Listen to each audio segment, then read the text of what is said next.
everything there because I say, oh, I love land. If you buy a building, you should own the land.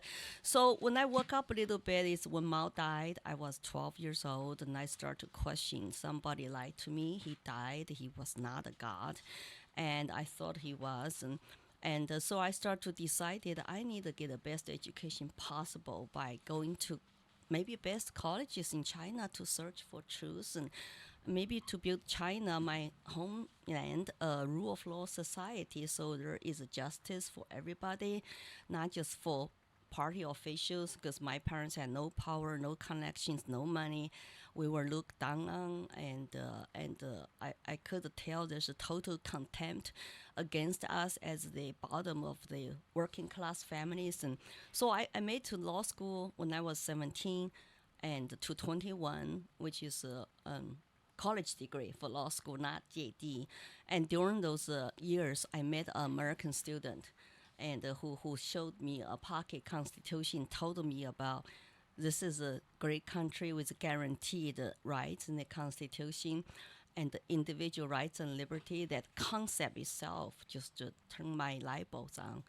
And I learned a little bit more later, and I said, hey, if someday I have to give up on China to leave this country, this is America want to come to live under freedom and guaranteed rights for citizens. So by the time I made it, I was almost 24 years old and 36 years ago, and started with $100 borrowed in my pocket and $1,200 in debt to my American sponsor, a professor, and could not speak English. But I landed in Austin, Texas, and had a huge smile at the airport. And I met my husband first night. Oh, that's And a great story in itself. I know. Can you believe that? It's just amazing. Maybe it's fate. It's destiny. And we dated 2 years. We got married, raised wonderful 3 children, and I got a job, and then we bought a house. And I wasn't political for about 20 years because I had to learn English, and I had to pay bills, and I had to raise children, start my own business when I got laid off.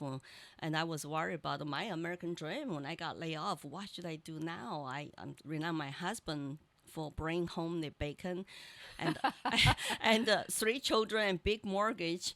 So we just basically have to cut expenses, and I start my own business. Was not profitable by being like use my law degree and to do consulting, not that many business project for that, and then later I just keep. I swear to my husband when I got laid off by a corporation, like a small company, telecommunication company, because during telecom bubble, I said I'm not gonna go back to work for a company who gave me a pink slip, like get laid off when you go walk in the door. So I basically start my own business and then eventually become successful. And what year did you all make the move to New Hampshire? We moved here. Next month will be 5 years. Wow. Yeah, and the reason we left because I saw the changing happening in Colorado. We loved Colorado's beautiful state, and it was purple. Then it becoming more and more blue. And after my last daughter went to college, and my husband could take early retirement, and I told him we'll cut expenses. You take early retirement, so you don't have to work anymore. He was happy about that. That's the compromise I made. Live a little. I know. So we moved here, and we live in Ware, just beautiful. We love the town, and I love New Hampshire. I did come here 2016 to take a look at it, and just feel enough in 4 days. So I decided we're gonna plan for our big move after 20 something years in Colorado. And so we planned for 3 years and finally made it here in 2019. That's great. George, what do you have? Wow. What a story, huh? Yep. You still have family there? Yes, I have most of my family members are there. My one brother is next to me, 17 months younger. My 3 uncles, one aunt with their children. And because I speak up in this country for 7 years now to tell my stories, I was threatened by China's government to say, you better not come home. You're wanted criminal. So 2019, I canceled my trip because I did not want to disappear when I went there. My husband would freak out. So I said, I canceled my trip. And so I have not been to China for 9 years. Are you still on the most wanted list over there? I don't know. It's the death threats on X on social media, and when they threat you, you notice the account is from Beijing, registered account, and you just don't want to take that lightly. Right? Oh yeah. my goodness gracious! Yes. I mean, I even. We got a fugitive on here this morning. It's okay. I live in a live free or die state. That's right. You're damn right you are. You earned it too. Your husband is a United States citizen? Yes, I married him in Austin, Texas, and his mom actually was my professor, and he's a Texas man, Texan, and I'm married to a Texan too. I know remember Howdy when you go to Yes. Texas, and I just found out the people in the United States, especially the Texans, were so warm, so wonderful, hospitable. I mean, I learned lots of things in my first few years in graduate school. Oh my goodness gracious! They taught me how to even also speak good English because I had to struggle at the Oh, beginning. you are doing a bang. You probably speak it better than I do. No. I think she does. Yeah. I mean, I was in China for 10 days in 2018, and I can't even remember one thing, but we had, our guides spoke English. Well, I'm open-minded to improve my English because sometimes people do say you got to speak slower, and so I laugh at myself. I said, "Oh, I'm sorry, you don't understand my Chinglish." I understand you Chinese well. English, Well, Chinese we English. understand because George and I are both fast talkers. So, right, George? I've actually slowed down. Me too. Yeah. I used to have. Have you been in any political position before? I know you I was elected supervisor of checklist in my town of Ware. And maybe we should tell Wikipedia about that.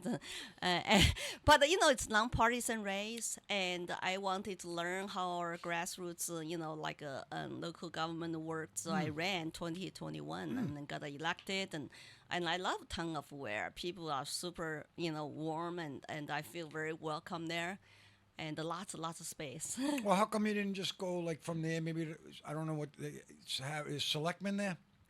Yes, Okay. yes. So why didn't you just run, for selectman or something? You're going right for the gusto here. Well, I was encouraged to run 2022 and by some Republican Party members, people who know me because they saw me has a very compelling personal story. Also 2022, our country was really divided, and it was pandemic. It was then like 2020, a few months of riots and shutdown and the mandates, and people were, doing all kind of stuff. Some people were depressed because of the social isolation and lots of deaths during pandemic. So I was encouraged to run. I would take challenges anytime. So when people encourage me to run, and I've been telling my stories for many years, so I feel like it's my duty, and I will take the challenge. And I'm not spring chicken anymore, George. I'm not that young, so Fool me. I know. So I got to Well, do. you look young, and I think it's very impressive. You had a huge field of candidates running on the Republican side for this seat, and you won. It's why we didn't have you on earlier, because there were so many people running this candidate series. We talked to this New Hampshire Senate candidates, the gubernatorial candidates. There were just so many people running for the seat, so you can tell how well thought of you are that you beat I think there were 18 other people on the ticket on the Republican side. 13, total 13. 13, okay. Yes. I added a few.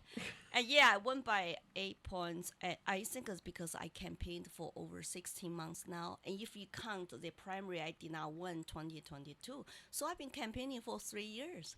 So I built a grassroots team, and my messages are resonating. I worked hard. And I know I was still the underdog in terms of money and super PAC and establishment support, but I always trust the people. Let the people to decide. I always have the faith in the power of the people in my district, and they know how to do their own research. And when they come to meet with me, ask questions, they feel like oh, I'm a real deal. They feel like they can trust me. I will never betray the people in D.C. because that's deep, deep swamp, and lots of people forgot where they come from and what their district people need. And the people tell me sometimes they don't feel like they have a voice in D.C. And people always worry about re-elections every 2 years, donors pay to play. and no town halls for public access. So some people say that you're the first politician ever talked to me into my eyes. I say, well, I'm not a politician. I'm one of you. I feel the pain of regular working class families and the small business and the middle class. Parents are working, are worried about between vacation, kids' toy, and how to pay for the bills because of inflation. Those are the top concerns people tell me about. It's bread and butter, kitchen table issues. But the elitist, in D.C., politicians might have forgot about that. That people you're supposed to represent them and speak for them. Well, let's get right at some of the topics. Right. Let's talk about the economy. Your website says you plan to fight inflation and the national debt. Day one, how are you going to do that? Well, I think I would like to say we freeze all federal hiring. And right now, our national debt is $35 trillion. We are paying $2 billion a day to service the interest of that debt. This cannot be sustainable. This is taking away our other options. So $1 trillion is for the interest alone in the last 1 year. That's bigger than our annual budget for Defense Department. And the young people are complaining about and they cannot afford to rent to buy. Lots of them are volunteers on my campaign. They say their American dream is not achievable. It's very sad for me to hear that because I'm living American dream now. I'm an embodiment of that American dream. I want to my children and your children, grandchildren all have that shot. So let's freeze the hiring and let's adopt. Senator Rand Paul did offer a plan called the 6 pennies plan. When I got laid off, our family expenses have to be cut 20% in order to make ends meet. Our federal government keep printing money, borrowing money, and for the out of control deficit spending.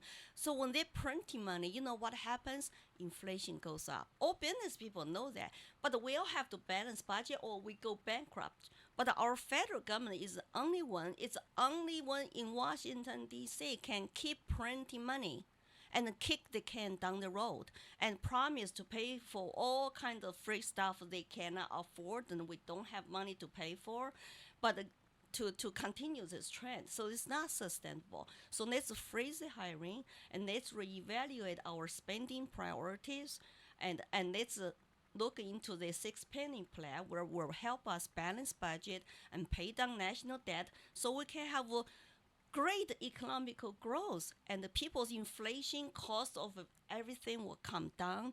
Our young people can have abundance of jobs and the families don't have to worry about economical prospect. People are tied up their bill right now because they're worried about maybe we will have recession. Maybe there will be no jobs for me. One of us couldn't lose jobs. So people are not spending lots of money on lots of things. That means that the people are not hurry. I think people are nervous about this election and what it's going to do for the economy. I know. I know we both have 3 adult children, and all of mine rent. Yes. And what they're paying in rent, I've never paid in mortgage in my life. I know. So it's unaffordable. a little disheartening. American dream is not affordable right now. You would think American dream is about 1 house, 2 cars, maybe 2 kids, maybe 1 dog. And that's what I had. It's like I'm so grateful for this country. Come here with nothing, achieve American dream. And I just want that American dream to stay alive. That's my campaign slogan. I'm fighting to keep American dream alive. Maggie Tang Williams in the studio. Wendy Hunt, I'm George. Meet the candidates. I want to go back to when you were 22. And how did you get out of China at that time? Well, the China, after economic reform, they open up to colleges, like U.S. could have a graduate students and to come to United States through the legal channels. So did you do that by mail? Because there was no internet back then. No, you apply for university and you get enrolled. And by mail? Yes, all by mail. Yeah. And also, because I met this American professor from UT Austin, and he helped me a lot. That's why I owe him $1,200. So he helped me to apply. You didn't pay him yet? I pay back all the debts. I'm kidding. Hey, you must have been scared to death. That's very frightening to do that all by yourself back in those days. I know. Sometimes when people ask me that question, I said I was very scared. I know. I could never I know. get out. I can't even imagine. I can feel it a mile away. I also, But- George, you have to understand, I have to get a permission to quit my job Yeah. and to go to apply for my passport. Yeah. And I was 23 years old. I I know. was treated like a child. You're amazing. No, they own us. They own you. When you have a dictatorship and oppressive regime, they own you. They still own me now, they say. So how'd you like to be Lily's kid? Okay, so like our parents, and we're complaining about going to the store. They talk about going up the hill with no shoes in the snow. Imagine her giving her kid the business when they don't want to do something. Imagine, hey, listen, don't tell me. And oh boy, she, I know. don't tell me. Listen, when you don't want to do what? My kids call me a listen. tiger mom. You're a hero just for doing that. The amount of strength and the fortitude, non-quitting. What a great example for others that can't get out of their own way. Because had you not kept taking a step forward, My kids will not be born. you would. It would. This is that in itself is just an award-winning story. All right, let's get back to economy. Let's move from what she talked about with that over to the energy. Okay.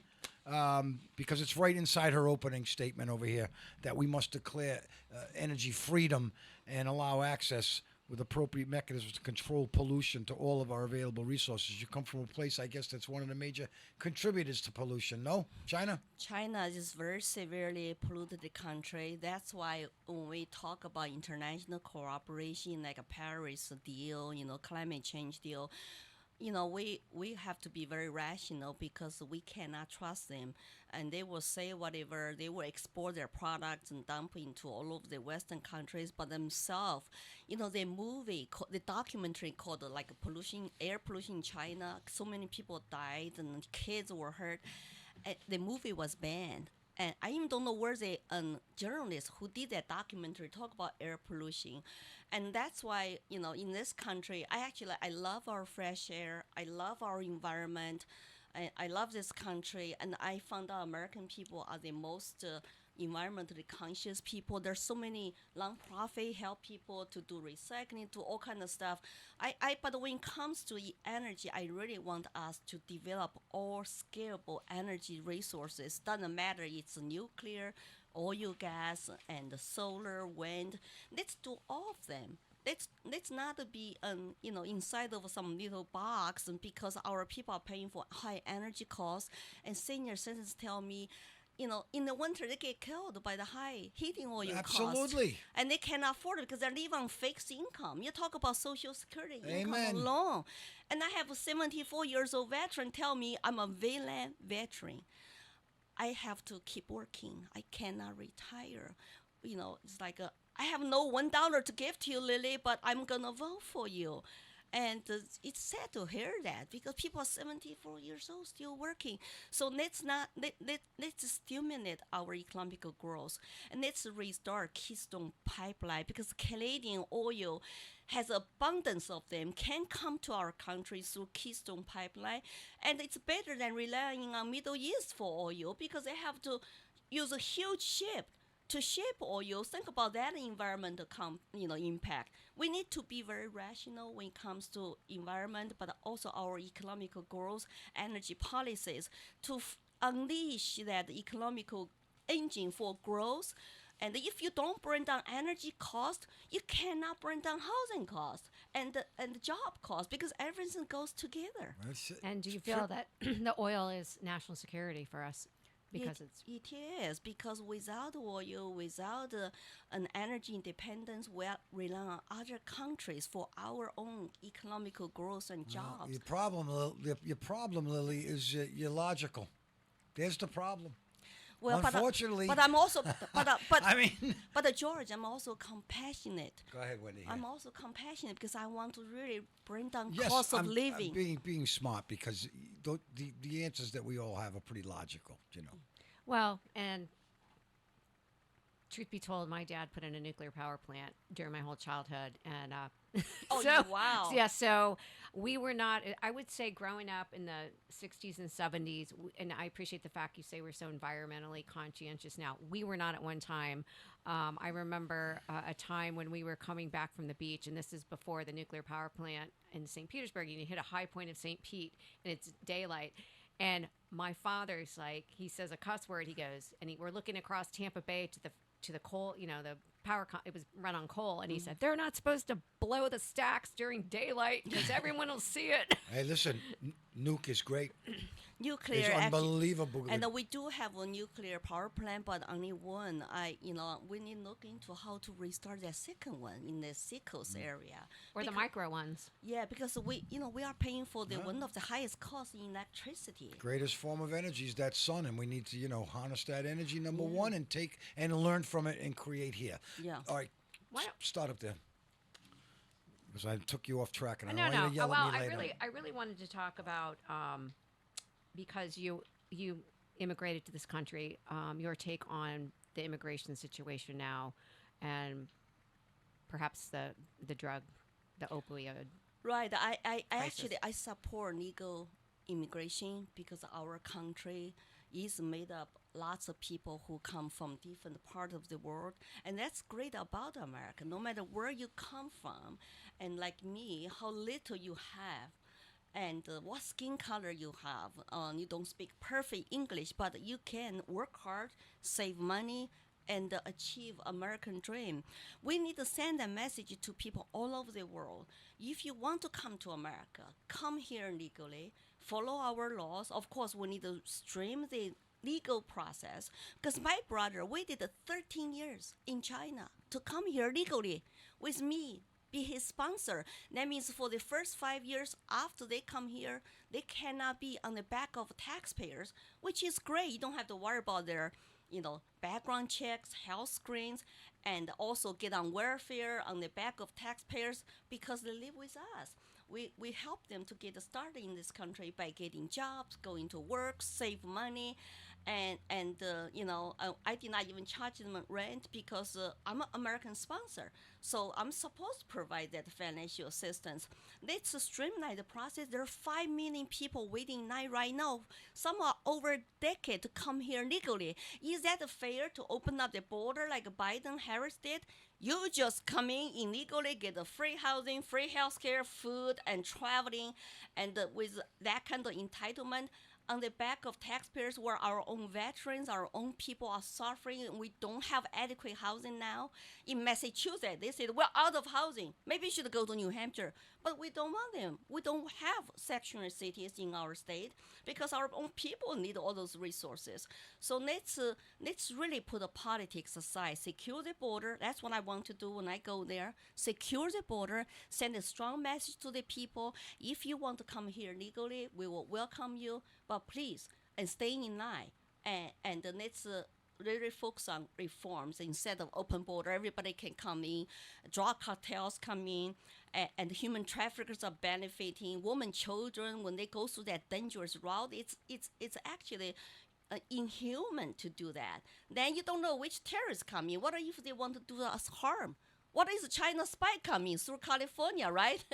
I'm worried, but I'm afraid to go to California and Los Angeles since I'm on their blacklist, like I told you, right? They can do harm to us. We don't know who they are. So let's stop this madness. That's the top one issue, one of the top 2 issues that Granite Staters are concerned with.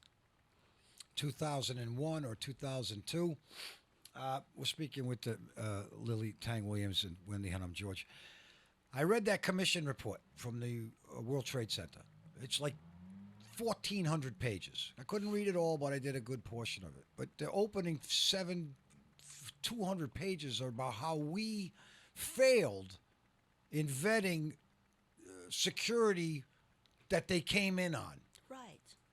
From the first landing in Maine all the way down, they marked all the steps where we failed. Now, if you take a look at that, and you see what's happened in the border right now. If you don't think there are people that want ill harm to the United States of America that came in without even as much restrictions as the World Trade Center bombers did, you're not on the same planet. There are enemies already in ground here. I went to northern border, okay, with my husband, driving 3 hours. We had a round table there with other state senators, homeowners, and local officials, and also border agents, law enforcement. They all told us higher percentage of the illegals crossings through our northern border now. More are terrorists on watch list. No, I don't. And also they have a drugs drop-off markers, and from they're not Canadians. You have about 19,000 cross our northern border from 81 countries. They're not Canadians like look like you come here, drink some beer and eat some food and go back their home. No, they are from 81 countries. Some don't speak English. So this is a real problem. That not just southern border not secure, but the northern border, and they know where to pick up drugs. If you talk about fentanyl crisis, especially for our young people in our states, but you don't talk about reverse Biden's executive orders on the border, then you cause the problem as federal government, as the White House. Then you're trying to offer all kind of bills and taxpayers' money to fix it. It's like you cause the problem. You don't offer bigger government solution to fix it because you just drive up inflation because we don't have money. So we just keep going on this merry-go-round. It's a vicious circle. I hear you. Yeah. Let's go to the Constitution right now. I'll bet you there is no other proponent that is waving the flag for freedom of speech than her. Agree. I love free speech. I I was deprived because remember they just told me recently, shut up, woman in America. They feel like they still own you. I have been traveling around the country for 7 years as somebody who speaks for the victim of communism memorial foundation. I was doing nonpartisan educational talks in our colleges, in our high schools, and my native government tell me to shut up or I'm wanted criminal. I said, I'm an American citizen. I have a freedom of speech. I'm telling my stories. So I tell them, take a hike. So they're saying, so it's sad for me to say, I'm a classic liberal. That means that I absolutely believe in free speech. Doesn't matter I agree with you or not, I like your speech or not, you have a right to say it. And the speech is not crime. I don't want government to step in. Like our federal government actually censors speech through big tech during the COVID times and during 2020 elections. Bad times. Facebook CEO come out to say his Facebook was pressure to censor COVID-19 and China laboratory leak information, also censor Hunter Biden laboratory story, laptop stories. So people did not know the whole truth during the election year. And now he's come out to say that. Well, thank him, but I don't know. It's a little bit too late or not. I want to get government out of speech because, hey, if you say something outrageous, that's exactly what the free speech First Amendment protects. You say something I hate, I don't like, but George, you have right to say it. I say it anyway, Lily. You don't know me. But listen, do you still have dual citizenship, or was that renounced? Oh, no. I chose to become American citizen 30 years ago, gave up my citizenship in China. I embrace American ideals, which is freedom and like you say, the free speech, free enterprise, free market, and the rule of law. And meritocracy. It doesn't matter where you come from, you have an equal opportunity protection under the law so that you can achieve your American dream. I love this country, what it stands for. Tell. Lily Tang Williams in the studio. Wendy Hunt, president of Nashua Chamber of Commerce, put together this Meet the Candidates. We've been doing it a little bit since, September? August. We started in August. And just put out, you can still watch the gubernatorial debate that we did on Comcast Channel 6 in Nashua. We're a few weeks away from this thing. See, if we had more time, I would recommend doing one with her and Maggie. That would be, but we don't have the time. And don't push me. I can't do it. Oh, I don't think I have the I don't think I have the bandwidth. Well, going on with the freedom of speech, the next one definitely would be the Second Amendment. And you're a supporter, strong. Well, because I could never own guns in China. And you saw what happened in Tiananmen Square. When the citizens are disarmed, the Chinese military government tank just ran. You still can't talk about that event in China. If you do, they'll come to your door. people have no internet access in China. You cannot even Google. You cannot use Chinese internet to type Tiananmen Square. Yeah. And the numbers, June 4th. Yes. June 4th is censored That's word. correct. I was talking about that last week. Yeah. Because, I've said, sidebar from this thing, that my New Year's resolution for 2025 is to get off Apple products. It's my own, because this new phone, most sophisticated surveillance piece of programming that this world's ever seen, and China does not allow the Google phone or your Samsung, but they'll allow Apple. Why? Because Apple will submit everything that they want, or you won't allow that phone in there. They had factories in China. You will give me that, because other ones will say that, And how do they get away with that? I explained this before. Apple still, the first thing if you go to their website with this new phone is, we protect your privacy, we protect that. Well, it's really grayed out, because everything that they do right now is AI. All right? So, for instance, if there's an incident where we need police, FBI, Apple can't release that information, but AI can. And it goes from AI to Apple. So they've removed themselves in this strategically way of doing it, so that China can use that info if they need to use, without having to, break their rules about being. It's convoluted. People might not understand, in a totalitarian country, there is no privacy. Have you heard about social credit system? They will put everything on your phone. They are trying to use digital renminbi. So when you use your phone, swipe your phone to pay for things, you are totally 100% tracked. Also, if you see anything anti-government, like on social media, through your cell phone, social media app, and your credit score could go down. That's right. And you cannot travel once you go down. It's scary. And they're talking about it happening here in America. Well, the AI is already out there, as we all know. And I tell you what, we had Siri or whatever it was in our house, or whatever the Amazon version is.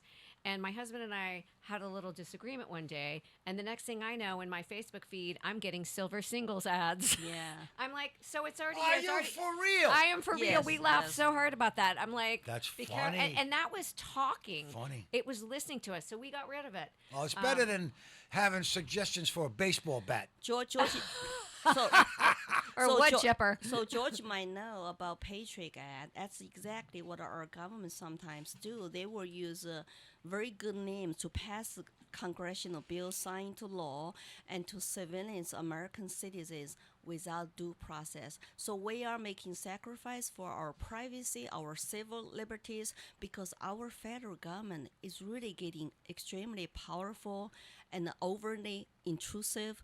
I'm totally against that. I'm totally against vaccine passport. I'm totally against the ESG, because it's just to use some kind of PC score to rank business. Pretty soon they'll be ranking you. If you don't comply, George, you're not going to be radio host anymore. No, I know. I understand. Okay, carry on. Okay, yeah, let's talk a little bit about some of the other items on your website. Was quite good. I told Maggie I thought hers was very well laid out, as is yours. Top issue for you is women's reproductive health care. So where do you stand on abortion?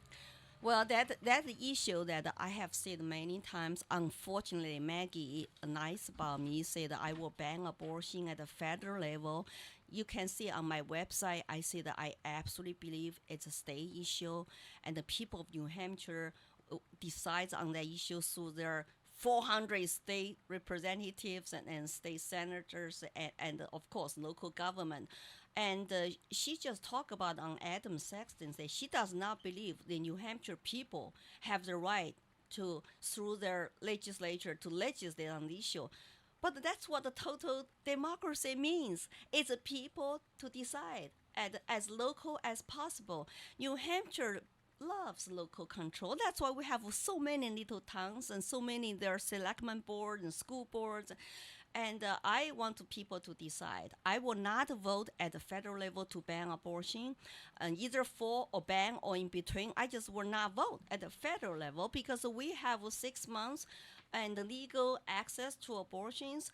and I want to a woman to have some say. I have seen this for years now, over a decade. Women have some say in their own decisions when it comes to family, when it comes to you don't know what the circumstances they have, but also we want to balance the two lives who have conflict on this issue. So we decided 6 months. I respect that, and the top issue right now on my campaign trail is inflation, economy, and it's border security, it's freedom speech. Not, abortion. I understand that people feel passionate about it, but most voters don't bring this up, and she's lying about me on this issue. I hope she will debate me because I'm going to college campuses now where you involve grassroots democracy or youth voters, but she's not coming to debate me at Playmate State University October 23rd. And they invited her for 2 weeks. Dartmouth College invited her for 3 weeks. And her campaign has no response to engage on college campus, debate me. I would love to debate her and let our kids to decide. They're the young voters. It's the American dream future they're voting for. So I hope she will still come on October 23rd. Let's talk about discrimination. I mean, you grew up and came over here in a time where there was discrimination against Chinese people. I grew up in New York City. So I'd like to get your take on what you feel about that. Your opponent says she'll stand up against laws that make sure that no one is targeted because of who they love, how they identify, the color of their skin. What are your views on that, Tom? So I am a co-founder and chair of New Hampshire Asian American Coalition. We have a website and we have an X account, and one of our major mission is to help our members. We are against all forms of discrimination. And I'm aware of history, the China Exclusion Act, and slavery in this country. But since I come to this country, and especially when I lived actually in pretty white neighborhood in Austin, Texas, I just found out people were friendly. Of course, I did not go to New York or Los Angeles, so I think. Maybe I'm just not too sensitive. I think there are individual cases of discrimination. We need to condemn it. We need to call them out, and we help our members if they do have something they want to get done. They feel they are discriminated in New Hampshire, and we will stand up for them. So we will advocate for them. But personally, I'm married to 40-something family members, white people. I feel like they all love me and mingle with me, and they all love my Chinese food too. and I really say the same. So I learned about civil rights movement. I love what Dr. King said. We need to focus on the content of individual character and not on people's skin color. So we need to constantly promote that. But the thing is, we don't want to reverse discrimination either. Let's mingle. When I look at you, I look at you as a person. And I'm not supporting like a critical race theory, DEI, all those stuff, because I feel like those are focused on people's race and skin color and alone. But instead of individual content of character, like I really love Dr. King, what he said, what he stands for. And we need to move away from focus on people's skin color, race, and identity politics. We all are Granny Staters. We all are Americans. We have so much in common. And if somebody is acting like a bully or bad or racist, let's call them out and stand up. I think that nobody actually dares to even say something to me because I just stand up for myself. It's like I have no problem. It's like, I'm a little firecracker too, I could tell that about she you. She said it earlier, Tiger Mom. Tiger Mom, yes. Go with your chamber questions from your chamber members. We're talking about the discriminatory laws, and it's not just color of your skin; it's also how you identify, gender-wise. And a question from a chamber member is, what is your position on trans women playing in women's sports? I have signed a pledge. I stand with a woman. I will defend women's sports and the Title IX and the women's private spaces. I'm a libertarian-leaning Republican, and if you are 18, you do whatever you want. I respect you. Hey, live free or let live. I totally support it. I totally get it. I'm not judgmental on that. But when it comes to our minors' children, when it comes to our girls' sports, we have come a long way to protect girls' sports. And there is a biological difference when the biological man go play, let's say, soccer, right? Or those sports. Girls can get hurt. They need to have protection. Some parents are very upset when they see their girls' soccer team members were playing with the trans and athletes. They're worried about their girls' security, safety, and health, and they want to protect. And so there's a big issue about that. So I think that I feel like there is some kind of cultural shift. Real woman feminism is being canceled, and I want to talk about when I grew up under Mao. I could not look like a real feminine girl. I could not dress pretty. I could not have hair passed down my shoulder laying freestyle like you, right, George? and, but you know what? That's personal decisions. And when it comes to our minor children and the girls' sports, we need to protect those. And but if they have their own sports or their own team to play, I we can look into that. But it just I don't want this kind of a cultural shift to come in to cancel girls and not protect women's sports and women's private spaces in locker room, in bathroom, and in jail cells. In jail cell, women have no place to go. If a dude identifies as woman go to that jail cell, what's going to happen to that woman? We're as a feminist. I signed the plate to defend the woman, to stand with women. Lily's 100% Americanized. She used the word dude. Dude. That's all we need. Let's go to how much money has your campaign received from the RNC? Hopefully some. Well, I don't think it's RNC. It's maybe NRCC, which is National Republican Congressional Committee. Yes. They give me advice. I got some LPAC, I get some LPAC, which is leadership fund, and some PACs.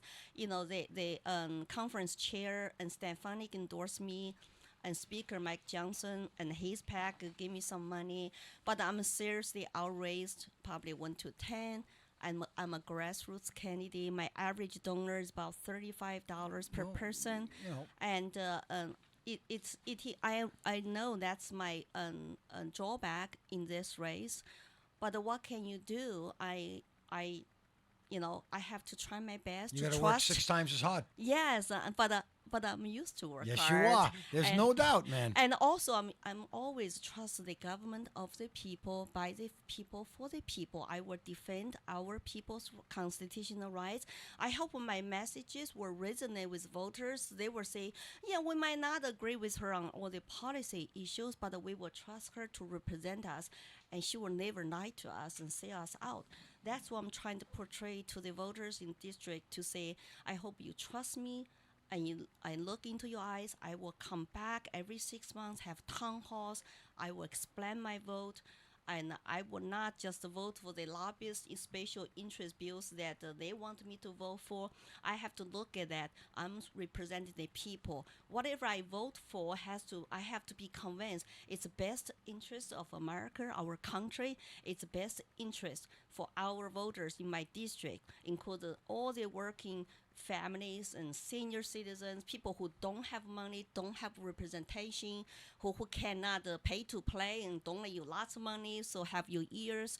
I have people crying in my shoulder to say thank you for speaking for us, and they feel like they are connected with me because I was born into poverty. My family had no power, no connection, no money. I understand how difficult it is to have a voice through some representatives. And of course, China had no elections, so we had zero representation. But this is America, and you're supposed to represent the people and come back home every 6 months, have town halls, and face people's, face to face to say, why do you vote that way, not this way, and address their concerns. And I got to move on. I'm up against the clock. Marijuana, yay, no, what? Legalizing. Well, I always advocate for state rights. And right now, marijuana is a scheduled one drug with heroin, everything else at the federal level, where 26 states already somehow legalized or medically decriminalized everything. I think we need to schedule it and give back to states, let the state to decide. Always empower people in that state. That's the best way. Federal government is We out could, of control. we could do more of these if you want. Just let me know. You can host debate, George. You don't want me doing that. All right, Wendy, I appreciate it. Great work, great job. Thank you so much for all the work that you put in. It means Back a at lot you, to me. George. And Lily, it is a pleasure to meet you. You're a remarkable story. I wish you well. Thank you, George. And thank you, Wendy. Give out your website. LilyTangWilliams.com. There are issues, there are events, there are debates, and there are lots of stuff there about me and lots of interviews under the blog. So go check it out. I'm asking for your support. Top of the hour.